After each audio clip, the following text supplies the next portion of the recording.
tonight, more regulations are coming to Colorado's funeral industry. This comes after a new law that was just signed by Governor Polis. Sponsors of the bill, now the law, say it's to help prevent tragedies like what took place at the Return to Nature Funeral Home in Penrose and the Sunset Mesa Funeral Home in Montrose from ever happening again. Jared Dean spoke with both sides surrounding the new law. Sponsors say this legislation is the next sort of in a series of bills and laws that help Colorado catch up with other states. Yeah, and actually up until last year in Colorado, you did not need a license to run a funeral home. But this new law aims to add financial protections for people in the funeral planning process. Now, lawmakers say it's also to help prevent people from interacting with those bad actors in the funeral business.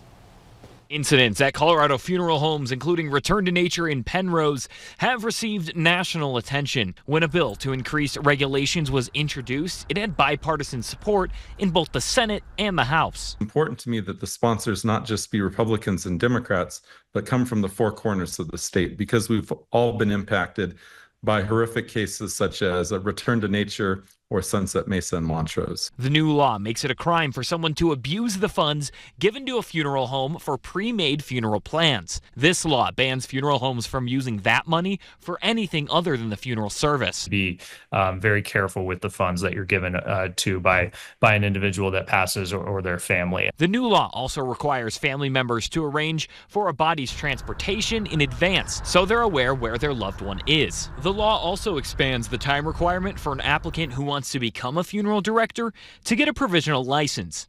Sponsors of the bill say it's time for Colorado to catch up. It's long past due that Colorado join literally all 49 other states that have licensing of their funeral home employees and make sure that the people that work in there are acting professionally, that have the right training.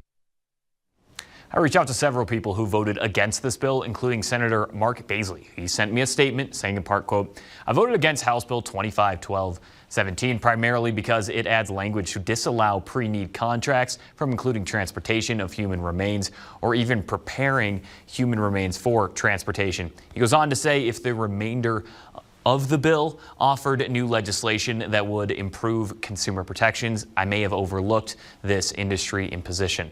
Adam, back to you. Okay.